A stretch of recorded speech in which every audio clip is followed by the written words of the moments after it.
नमस्कार मंडळी. तुमच्या हक्काचं महाराष्ट्र न्यूज ह्या चॅनलमध्ये आपलं स्वागत आहे. काल आत्तापर्यंत घडलेल्या सगळ्या घटनांचा कळस झाला. ठाकरेंचा मोठा गेम काल झाला. डिसेंबर 2024 विधानसभा निवडणुकांनंतर खातीवाटपामध्ये मतभेद झाले. शिंदे यांना विधानपरिषद सभापतीपद हवं होतं, पण भाजपनं राम शिंदे यांचं नाव पुढं केलं. मे 2025 अर्थसंकल्पीय अधिवेशनात महायुतीतील पक्षांना निधी वाटपात असमतोल दिसला. त्यातल्या त्यात शिंदे सेनाला विकास निधी कमी दिला गेला. भाजपनं शिंदे यांचे प्रतिस्पर्धी गणेश नाईक यांना स्थानिक निवडणुकांचं इन्चार्ज करणं, त्यामुळे कल्याण, मुंबई, ठाणे इथं शिंदेंची नाकाबंदी सुरू होणं, फडणवीस यांनी उद्धव ठाकरे यांना बाळासाहेब स्मारक समितीचे अध्यक्ष पद देणं, शिंदेनं तेही सहन झालं नव्हतं. कळस तर तेव्हा झाला जेव्हा शिंदेंचा मुलगा बाली किल्ला याला हादरे बसायला सुरुवात झाली. कल्याण डोंबिवलीमधून दिवंगत माजी नगरसेवक वामन महात्रे यांचे सुपुत्र असलेले माजी नगरसेवक अनमोल महात्रे, महेश पाटील, सुनीता पाटील, सायली विचारे यातील पाटील आणि विचारे हे खासदार श्रीकांत शिंदेंचे अत्यंत निकटवर्ती होते. पूजा महात्रे, दयानंद गायकवाड यांचा भाजपात प्रवेश होतोय.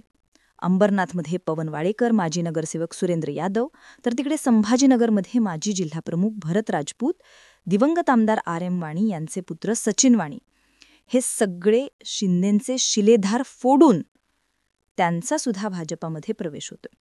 हे सगळं स्थानिक स्वराज्य संस्थांच्या निवडणुकात दिसून आलं. पण जसं मी म्हटलं, ही सुरुवातच एकनाथ शिंदेंचं मुख्यमंत्रीपद जाणं. शिंदेनी आपण सरकारच्या बाहेरच राहतो पण उपमुख्यमंत्रीपद न घेणं, ही घेतलेली निवडणुकांचा निकाल लागल्यानंतरच्या तोंडावरची भूमिका, या सगळ्या गोष्टी सांगत होत्या वरवर की ज्यांना मंत्रिपद देऊन खुश केलं ते लोक तर शांत झाले, मात्र स्थानिक लेवलचे कार्यकर्ते हे योग्य वेळेची वाट पाहून होते. आणि ती वेळ आलीये स्थानिक स्वराज्य संस्थांच्या निवडणुकांमध्ये. या निवडणुकांमध्ये सुद्धा ज्याचा वशिला त्याचा कुत्रा काशीला, आणि ज्याचा नाही वशिला त्याचा देवही फाशीला, अशी या स्थानिक स्वराज्य संस्थांच्या निवडणुकात परिस्थिती. आमदार, खासदार, मंत्री या सगळ्यांनी आपल्या घरातील किंवा आपल्या जवळचे उमेदवार नगराध्यक्ष, झेडपी, पंचायत समिती, समितीसाठी उतरवलेत. या सगळ्या गोष्टींमध्ये एकनाथ शिंदेंना मूळ म्हणजे ठाणे आणि मुंबई महत्वाचे होते. तिथंही भाजपानं जबर फिल्डिंग लावली.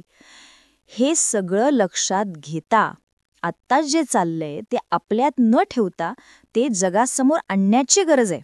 म्हणूनच मग काल ठरवून शिंदेंच्या मंत्र्यांनी कॅबिनेटवरती बहिष्कार टाकला असावा आणि फक्त शिंदेच पुढे गेले असावे.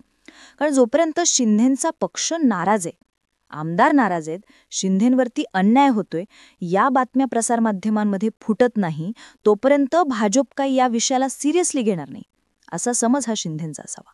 आणि म्हणून काल जे आतल्या दारात घडत होतं ते सगळंच आवाट्यावर आणलं गेलं. आता परिणामस्वरूप देवेंद्र फडणवीस या विषयामध्ये सरेंडर करतील असं वाटत होतं, पण देवेंद्र फडणवीस सुद्धा तितकंच हुशार व्यक्तिमत्व आहे. फडणवीसांनी सांगितलं, जे आम्ही केलं ते तुम्ही चार चौघांसमोर मांडलं, पण आपलं ठेवायचं झाकून आणि लोकांचं बघायचं वाकून, ही भूमिका तुम्हाला कशी घेता येईल? फडणवीसांनी प्रश्न तयार केला. इकडे भरत गोगावले, प्रताप सरनाईक, संजय शिरसाट हे कोणकोणत्या लोकांचा भाजपनं आपल्या पक्षात प्रवेश घडवून आणलाय याची यादी दाखवत होते. चर्चा ऐकायला मिळतीये फडणवीसही दुसरी यादी घेऊन बसले होते, ज्यामध्ये शिंदेंच्या पक्षानं कुठे कुठे युती, आघाडी बिघाडी केलीये आणि आमचे किती लोक फुटलेत आणि फोडलेत याची सुद्धा नावं देत होते. या सगळ्या गोष्टींवरती एका मतावरती विचार झाला की चला ठीक आहे, जे झालं गेलं ते सोडून द्या, इथून पुढे एकमेकांच्या विरोधात कुणालाही प्रवेश देऊ नका, असं सांगून फडणवीसांनी चालू चालू मॅटर दाभ्या. पण याचा आगडोम तर खऱ्या पुढच्या 2 महिन्यांनी होणार आहे, कारण आता फक्त नगर परिषद आणि नगरपंचायतींच्या निवडणुका होत्या. पुढे तर मोठ्या निवडणुका आहेत, म्हणजे झेडपी आहेत, आणि त्याही पुढे जाऊन महानगरपालिका निवडणुका आहेत. मग आत्ता जर नगर परिषदेला त्यांना जमलं नाही तर पुढे जाऊन आणखी फाटाफूट होईल. पण या सगळ्यांमध्ये शिंदेंना धडा शिकवला जाईल, कारण शिंदेंच्या मंत्र्यांचा, आमदारांचा वाढलेला ओव्हर कॉन्फिडन्स, जो 2022 नंतर मुख्यमंत्री झाल्यानंतर शिंदेंनी शपथ घेतल्यानंतरच फडणवीसांना दिसून आलं की शिंदेंचे आमदार मंत्री आता आवाक्या बाहेर जात आहेत. मग सर्वात वाढका किंवा मुख्यमंत्री म्हणून लोकप्रियता आपलीच जास्त आहे अशी फ्रंट पेजवरती शिंदेंच्या काळात दिलेली जाहिरात असो, किंवा मग आम्ही बंड केलं नसतं तर भाजप सत्तेतच आली नसती, हे शिंदेंच्या आमदारांकडून केलं गेलेलं स्टेटमेंट असो, असे अनेक दाखले जे होते ते देवेंद्र फडणवीस आणि भाजपाच्या डोक्यात होते. शिंदेंनी भल्या पहाटे दिल्लीवारी करणं, अनेक दौरे वाढवणं, या सगळ्यांमध्ये शिंदे आपली बार्गेनिंग पॉवर वापरतायत. पण कधीपर्यंत हाही प्रश्न. आज एकनाथ शिंदेकडे 57 आमदार आहे, म्हणून तरी काही प्रमाणावरती भाजप शिंदेंना चिकटवून ठेवेल. पण फार काळ चिकटवून ठेवेल का, याबाबत मात्र आजही प्रश्नच आहेत. या सगळ्या घडामोडींकडे तुम्ही कसं पाहता? अजित पवारांनी अर्थ खातं घेऊन जो मलिदा येईन तो आपल्याकडे दाबलाय का? आणि या होत असलेल्या चर्चा, शिंदे सेनेला मिळत नसलेला निधी, अनेक जणांची वायसुरक्षा काढणं असो, किंवा मग या सगळ्यांचा कळस म्हणजे स्थानिक स्वराज्य संस्थांच्या निवडणुकीत शिंदेंचेच उमेदवार फोडणं असो, या सगळ्या भूमिका जर लक्षात घेतल्या तर भाजपानं जवळपास शिंदेंचा खेळ संपवलाय. ठाकरेंचा मोठा गेम हा होताना दिसतोय आणि मी सांगितलेल्या वेगवेगळ्या घटना याला कारण आहेत.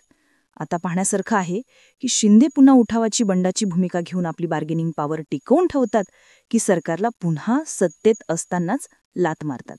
तुम्हाला याबाबत काय वाटतंय? कॉमेंट सेक्शनमध्ये जरूर व्यक्त व्हा. अशाच माहितीपूर्ण व्हिडिओसाठी तुमच्या हक्काचं महाराष्ट्र न्यूज या चॅनलला आवर्जून सबस्क्राईब करायला विसरू नका. तोपर्यंत मनापासून धन्यवाद.